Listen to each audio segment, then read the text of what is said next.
Hey there, welcome back to another video. This time around, it is my review of the 2004 historical epic, Troy. Now, Troy to me personally is a tremendous film.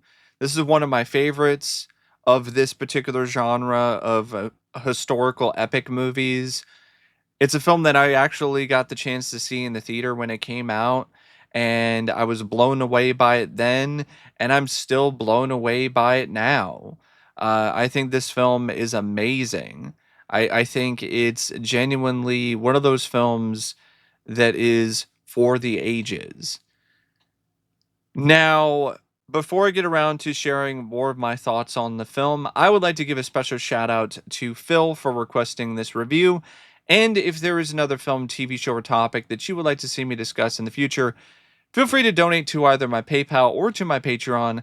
The link to both is in the video description down below, and I'll try to get your request as soon as I possibly can. Now, the film is directed by Wolfgang Petersen, and in my opinion, he did a wonderful job with this movie. I think it still stands the test of time as one of his finest works as a director. And he's got a long list of great films in his filmography, and I think this is one of them. And I know his heart was definitely in this because he felt like he missed out on a big opportunity with Gladiator because he was actually approached to direct that movie. He turned it down. Then Ridley Scott got the job, got all the accolades, got all the awards, got all the success, and he saw how great that film turned out and how much of an impact it made culturally and also, to Ridley Scott's bank account. And so he definitely felt like, man, I really missed out on something there. So when he had the opportunity to direct this, he didn't hesitate and he went all out. In my opinion, this is Wolfgang's Blaze of Glory. Like, I know that he did direct another film after this, actually two films after this, but this was the last film that he did, in my opinion, that really showcased how special of a talent he was as a director.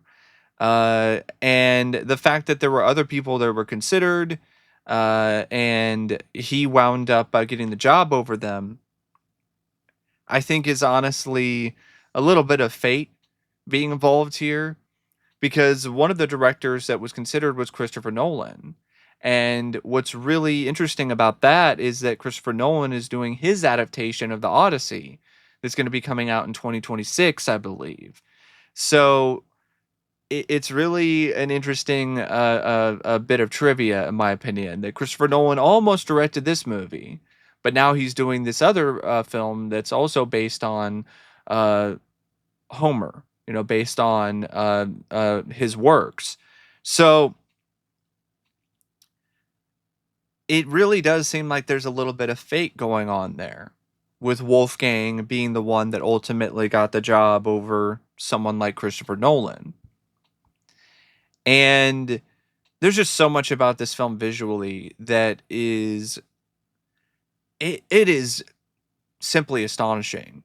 The wide shots of all the battle sequences, uh, it's right up there with anything you would see from Peter Jackson in the Lord of the Rings movies or any other film you can think of when it comes to like the size and the scope and just the big battles and just really showcasing the epic nature of these uh, wars between men, and also the sacking of Troy. The Trojan horse itself has a certain spectacle and awe to it that Wolfgang captures, and anything involving Achilles and Hector, like the way that those two are shot is just really just pure badassery. Like both of those characters are just presented in a way where they're larger than life. And there's other things too about the film that are really impressive when it comes to the direction. It's not just the action scenes that really shine, it's also the other sequences that are just a little more simple, not as bombastic, not as full of fight choreography or arrows being fired or swords being clanged around and so on and so forth. It's also when it comes to scenes between people just having a war of words, or scenes that are just simply showcasing the setting and the sets and the overall location of Troy or of ancient Greece. And I genuinely feel that Wolfgang's direction in this is peak. Like, it's peak Wolfgang at his best. When it comes to the ability to just show in vivid detail the epic nature of the story that he's trying to tell, and doing it in a way that is not boring visually. It's very much something that has a certain inherent energy to it. And there's a lot of creative camera work and techniques that are employed throughout it. You have the wide shots, you have the tight shots, you have the panning shots, you have the tracking shots, you have really unique, interesting shots of the POV of someone inside of a helmet while they're staring at their opponent. Just there's just a lot about this film visually that I think is great. And Wolfgang, he's genuinely one of my favorite directors. And this was just a really nice film for him to showcase all of his talents, everything that he's learned throughout the years, and to just deploy it and unleash it upon the world in such a genuinely epic fashion. Now, the film also features a screenplay by David Benioff. Now, David Benioff is a name that some people might recognize because he would go on to actually be instrumental with Game of Thrones on HBO. In a lot of ways, Troy is kind of like a precursor to that. So, if you like Game of Thrones, you should definitely check out Troy if you haven't seen it. And he's gotten criticism for being historically inaccurate with this screenplay. I don't give a shit. I do not care. I know a lot of people do. That's a big thing for them. That's something that they really are a stickler for. I'm not one of those people. Because in all intents and purposes, and honestly, in essence, this story is fiction anyway. Like, I don't buy that there was a son of an actual god who was immortal and his only weakness was his Achilles. That's not real. That's a fable. That's a myth. That's not a real thing. So yeah, do I think that there was a battle of Troy and there was the Trojan horse and there was all this other stuff? Yeah, but it isn't necessarily something that I think has to be adapted and has to be shown exactly how it was. I think you can take some creative liberties and it's perfectly acceptable, as well as uh honestly understandable, because you're trying to make something that is a entertaining epic. And I think Benioff accomplishes that. It's a movie that, despite its long runtime, I think it's still really well paced for the most part. Has a lot of battle scenes, a fair amount of action in it, a good amount of intrigue. I think the plot is compelling enough. The director's cut definitely does feature more plot and more character depth and more characters and other things going on. But I don't feel it's as well paced as the theatrical version. But I think there's definitely some pros for the director's cut versus the theatrical version as well. I think that the idea of taking elements of the Odyssey and the Iliad and combining them together, I actually don't mind that idea. I think it helps Troy stand out from other adaptations of the same source material. And if I want the same thing, I'll just read those stories. Why would I want to just see that all over again? There's plenty of other movies, plenty of other plays, adaptations, plenty of other things you can see that are direct copies, direct adaptations of that particular source material. And the other stuff about it being historically inaccurate is just really nitpicky stuff. Like, unless you are a diehard historian, no one's really going to necessarily tell or really give a shit about, oh, well, they didn't have coins back then to put on people's eyes when they died. Like, I don't care. I really don't give a shit. It's a nice visual. Doesn't bother me. This is a historical fiction anyway. I'm not watching a documentary about the Greek wars. And it's not just the spectacle and the war itself and the Trojan horse stuff that really works with this story that Benioff wrote. It's the tragedy of it all. How avoidable a lot of this death and destruction ultimately was. Achilles and his men were about ready to leave until the Greeks decided to attack them. And then it caused this snowball effect to happen that ultimately led to Troy's fall. So you have the Trojans and the Greeks, and they are, battling each other physically, but you also have uh, a war of wills going on between the different factions and also inside of these factions. And how if they just decided to put aside some differences or not be so petty, then the results could have been completely different. And I like the complexities of a lot of these characters. I like that Achilles and Hector, they're not just protagonist and antagonist. They have their faults, and in some ways, they have very similar faults. And Achilles isn't necessarily a bad guy. He's definitely not the best person. He's not really a hero, but there are moments where he does decide to do the right thing, but he's not what you would consider to be a hero. And Hector isn't necessarily 100% a hero either, and I like that nuance. It makes these characters interesting.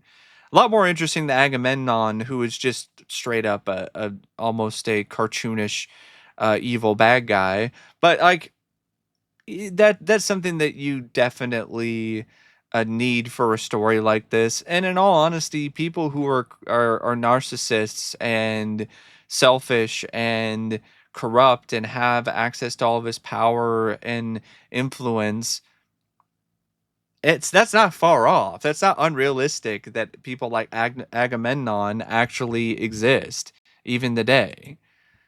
Even as hammy as it sounds, like that's a real thing. And yeah, I know you have the women, and I think they are also written well too. They're not weak. They're strong. Especially Briseis. Like she holds her own. In fact, she's the one that even takes out Agamemnon at the end of the movie, which I think was a really inspired and intriguing choice. And I even like how Paris is vulnerable. Like he's honestly somebody who he's noble. He wants to do the right thing. He wants to fight for honor and pride, but he's not really the best fighter. And he's kind of foolish in that regard. But he realizes he's not willing to die for any of that. And he winds up becoming a very important figure later on in the movie because he's the one that ultimately defeats Achilles. And I just like a lot of the other side characters in this story too. I really liked Odysseus. I think the director's cut definitely gives more of Odysseus, and that's a good thing. But it's something that kind of sacrifices some other elements when it comes to the overall success of the story, because it makes things a little bit slower in terms of the pace. But I still really liked Odysseus, and it was nice to see more scenes with his character, especially his dynamic with Achilles, and even someone like Priam, the king of Troy. I really liked the way that he was written, especially the scene where he actually winds up in Achilles's tent and appeals to him and to his humanity, and gets him to allow him to take Hector's body back with him to Troy so he can get a proper burial. And there's other characters too that are given some time, but like Patroclus, who's Achilles' cousin, and some of the other characters throughout the movie, and the story, like Menelaus, and so on. And it's just in my opinion, it is a film that has a lot of characters in it, but I think for the most part they're written well enough. They definitely feel like they have a clear presence in the story. They have a clear purpose. It doesn't feel like they're just there. And I like how quickly the conflict is established and is showcased. Like they start gearing up and getting ready for war like 20 something minutes into the movie. And then you have the first really big battle scene in at like the 40-minute mark or something, with Achilles and his men, and when they take Apollo's temple. And that entire sequence is just awesome. I mean, the scene where Achilles is just wrecking soldiers, Greek soldiers, one after another, is just badass. Especially the one when he takes his sword and stabs this one guy right in the face. And it does a great job establishing Achilles as this genuinely great warrior. And then later on, uh, you have Hector, and he gets to have his time to shine too, and the Trojan army fends off the Greek army, causes them to retreat, and then after that, really what causes Troy to fall? It's really pride. It's pride. It's pride that causes Troy to fall, as well as Agamemnon, and to ultimately lose his life. And in a lot of ways, this story shows the foolishness of pride. The term "there's pride before the fall" definitely does ring true when it comes to Troy. It's not something that I would say though is like action packed and has like action every minute. No. But the action that is there, it has a genuine impact to it, because it feels like there's pretty big stakes. And especially when it comes to the build up and the ultimate conclusion of the battle between Hector and Achilles, the way that things were written with everything that led up to that, that battle is incredible. It's so much better than it would have been otherwise, because of how well things are built up uh, to that point. And it just makes what happens next all the more tragic. And I do feel that even though, yeah, there are some moments where, okay, it's kind of slowing down a little bit. They're just preparing for things, or we're having characters um, be emotional and be upset and distraught about what's going on. And we have some side romance subplots happening. It never really gets to the point though where I was that bored and where I felt like tension waned because of the way that the script was written, because it just felt like there was always still an underlying tension throughout the entire story, that ultimately came to a head with the Trojan horse a sequence when Troy is sacked and Achilles is ultimately defeated by Paris. So I think the script is great. I think the writer did a really good job, David Benioff. The dialogue is also really good. There's some really great lines that are epic in their own right, and he definitely did seem like he understood the characters' motivations, detailed them very well, made the audience able to understand them very clearly, and had a plot that was compelling and interesting enough in terms of the different things that happen that lead up to the sacking of Troy, and the different dynamics between characters, and it in my opinion is genuinely a really good screenplay, despite how historically inaccurate it is, or despite the fact that it's not a word for word adaptation of the Odyssey or the Iliad, or it takes some creative liberties from either one of those stories. As good as the direction is and as good as the writing is, the cast is also integral to the success of Troy.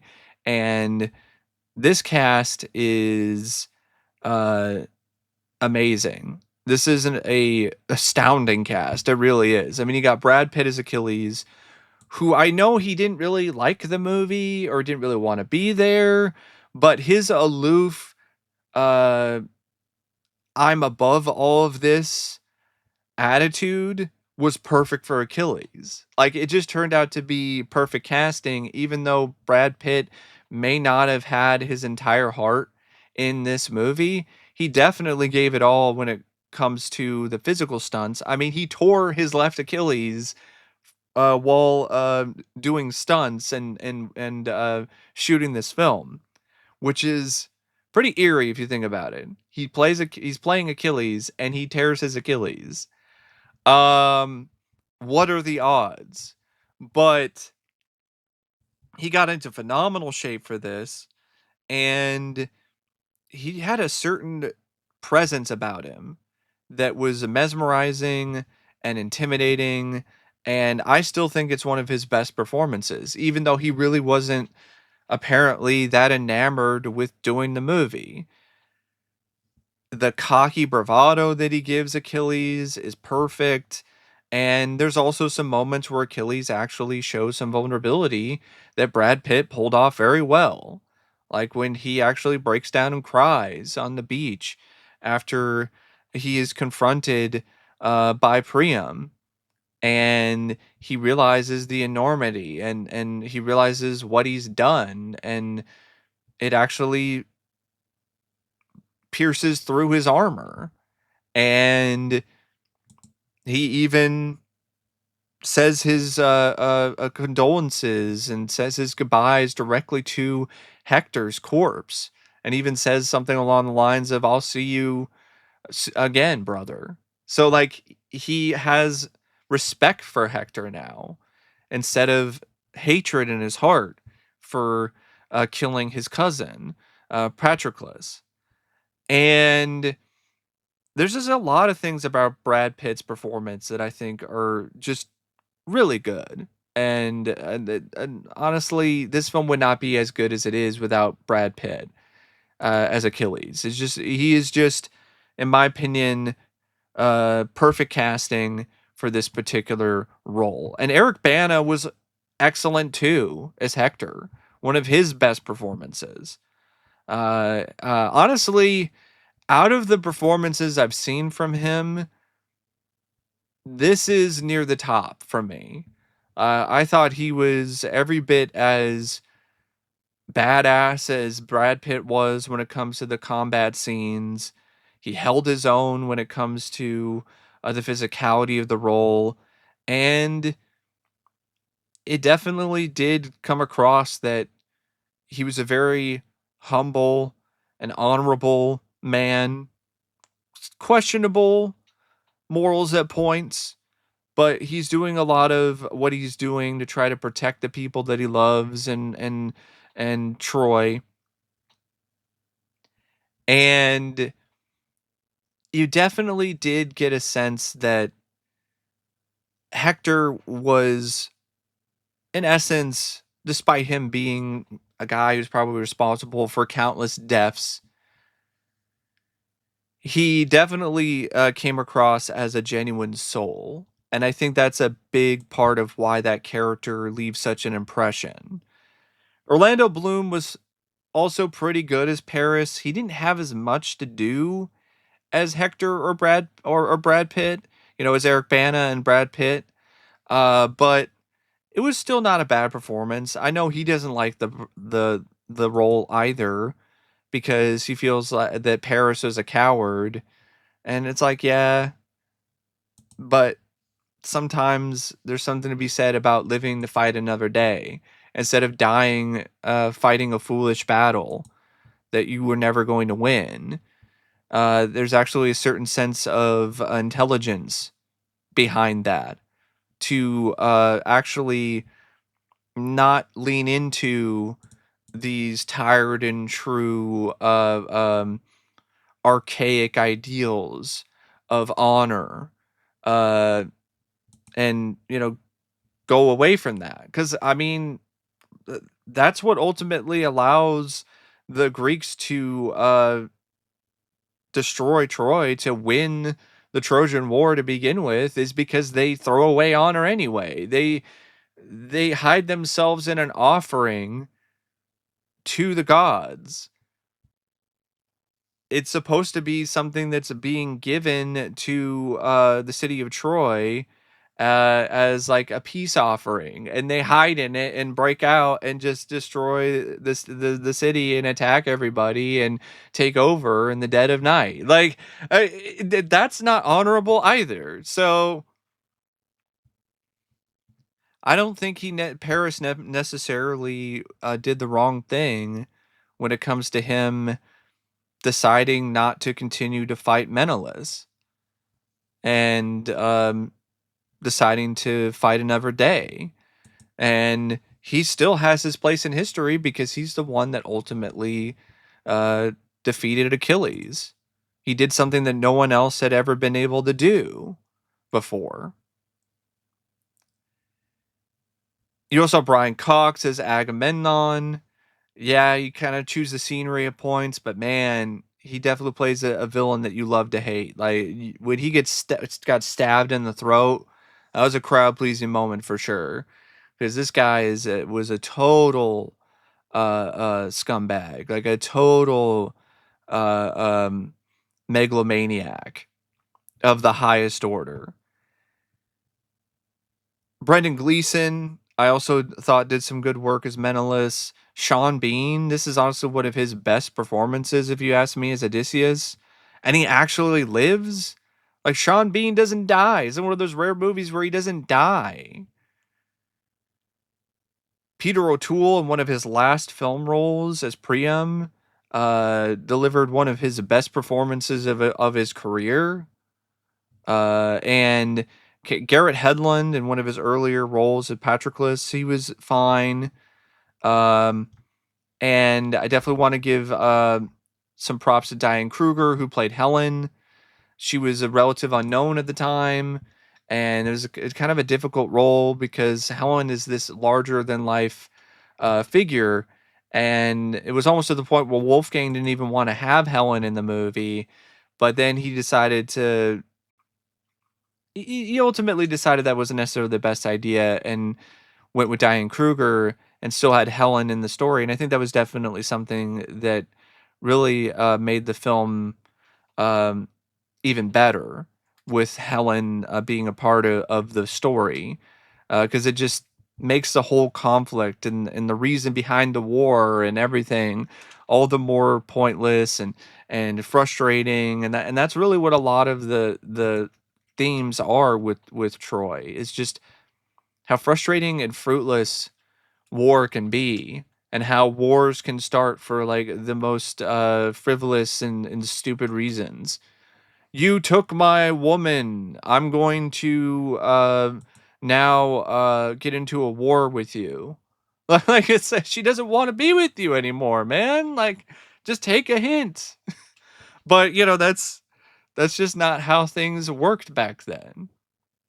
In some ways you could say it's still not how things work now. Um and Rose Byrne is Briseis. She was also a good, nice, bristly performance by her. Saffron Burrows is Andromache. Not really the best performance by her, but it is what it is. And the acting, it's not really something that I would say is the strong suit of these two guys, but they're not really actors that were cast in this for their acting. They were cast for their intimidating presence, for their physicality, and Tyler Mane and Nathan Jones as Ajax and Bulgarius. I wanted to point them out because they did some really solid work when it comes to their roles. I mean, Mane especially, like he was definitely a marauding uh, uh, menace throughout the entire movie when it comes to his scenes. So when he gets ultimately killed by Hector in hand-to-hand combat, like it's a really big moment for Hector because of how well Tyler Mane played that role. Now, the film also features some cinematography by Roger Pratt, which is splendid. It's a gorgeous looking movie. The editing by Peter Honus, I think, is more than honorable. I think it's excellent, and definitely is something that is exemplary. The film also features some wonderful and genuinely spectacular production design and art direction in terms of the way they recreated Troy and Greece and just everything about the movie when it comes to the production design is stunning. Like it definitely does look like a film where every bit of the budget actually wound up on the screen and then some. And I want to give Bob Ringwood some extra kudos who did the costume design for this. This was the last film he did before he retired. And he went out with a really great uh epic, and it's fitting for one of the most epic and well-renowned and well-regarded costume designers that has ever worked in the industry. And the score by James Horner, despite it being something you cooked up in 6 weeks, it sounds really good. It's a great score. It's got a lot of epic notes to it. It's got nuance and layers. It's got a lot of emotion. It definitely elevates a lot of scenes throughout the movie. I know that there was a different composer that initially was hired, and they didn't like it. Tanya Karavoska provided vocals with different parts of the music, and the composer was originally Gabriel Yared, and he worked on the score for over a year. Uh, so it's a little unfortunate that he was forced out of the film the way that he was, but it definitely seemed like Horner was the better choice. Even though he did recycle some of the similar refrains and compositions that he's used in other movies, it still fit very well with Troy, uh, and a lot better than the usage of Danny Elfman's Planet of the Apes music that's in the director's cut, which is why I prefer the theatrical version, in all honesty, because the music is just not something that is nearly anywhere close to being as good as it is in the theatrical version. Because a big part of why this film is so epic and why some of these sequences and some of these big moments have such a grand size and scope and impact to them is in a lot of ways due to Horner's score for those sequences. I do feel that at least the theatrical version is for the most part pretty well paced. There's a couple lulls, but it's not anything that's that extensive or that extended when it comes to the amount of time that you're waiting for something to happen. Yeah, I really don't know what else to say about Troy except thanks for watching my review, and until next time, I'll see you later. See ya.